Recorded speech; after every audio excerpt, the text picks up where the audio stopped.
بسم اللہ الرحمن الرحیم۔ پیارے دوستو، السلام علیکم ورحمۃ اللہ وبرکاتہ۔ حضرت سلیمان علیہ السلام اللہ تعالیٰ کے برگزیدہ نبی اور حضرت داؤد علیہ السلام کے فرزند ہیں۔ والد کے انتقال کے بعد کم عمری میں ہی تخت نشین ہو گئے۔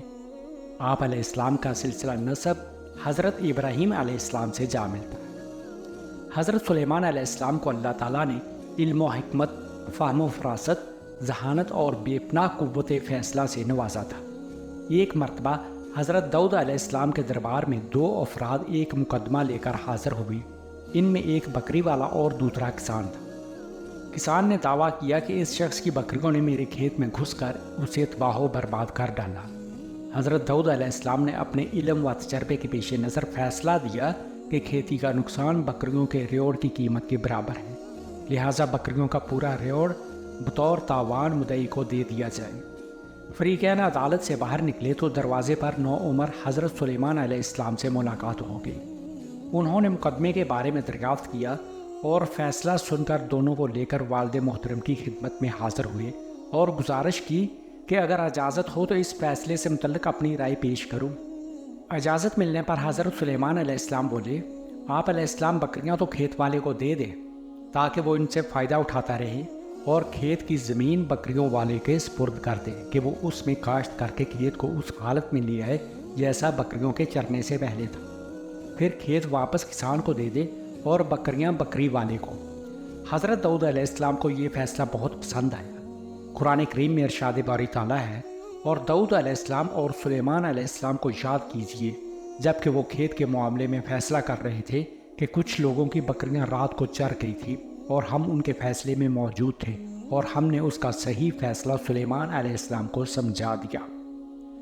حضرت سلیمان علیہ السلام نے دعا مانگی کہ اے میرے پروردگار، میری مغفرت فرما اور مجھے ایسی بادشاہت عطا کر جو میرے بعد کسی کو بھی میسر نہ ہو، بے شک تو بڑا عطا فرمانے والا ہے۔ حضرت سلیمان علیہ السلام کی یہ دعا اللہ کے دین کے غلبے کے لیے ہی تھی۔ چنانچہ اللہ تعالیٰ نے دعا قبول فرمائی اور انہیں عظیم الشان حکومت عطا فرمائی۔ دنیا کی ہر شے آپ کی مطیع اور فرما بردار تھی۔ ہوا کو حکم دیتے تو وہ مہینوں کا سفر گھنٹوں میں طے کر دیتی۔ چرند پرند ہر حکم کی تابع داری کے لیے حاضر ہوتے۔ سرکش جنات ہر وقت ہاتھ باندھے احکامات کی وجہ آوری کے لیے تیار رہتے، اور شیاطین زنجیروں میں جکڑے رہتے۔ سورہ انبیاء میں ارشاد ہے، اور ہم نے تیز ہوا سلیمان علیہ السلام کے تابع کر دی جو ان کے حکم سے اس ملک میں چلتی تھی جس میں ہم نے برکت دی تھی، یعنی ملک شام، اور ہم ہر چیز سے باخبر ہیں۔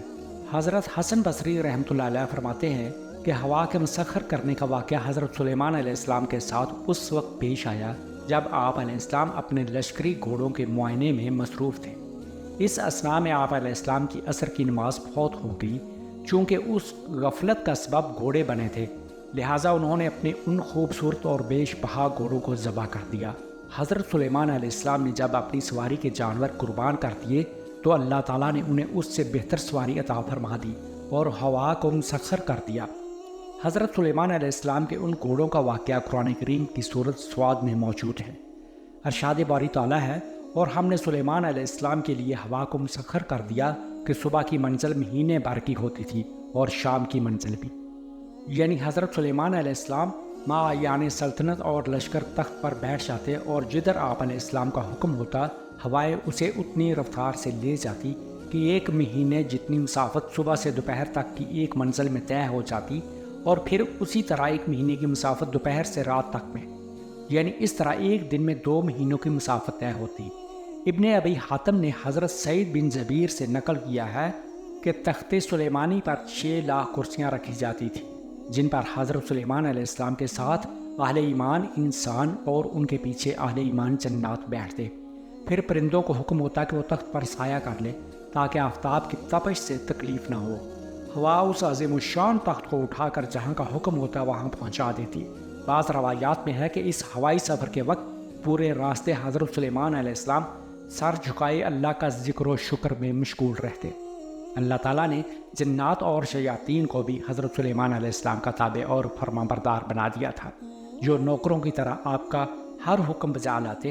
وہ آپ کے لیے سمندر کی تہہ سے قیمتی موتی، ہیرے جواہرات نکال لاتے۔ حضرت سلیمان علیہ السلام کو بڑی اور خوبصورت عمارتیں بنانے کا شوق،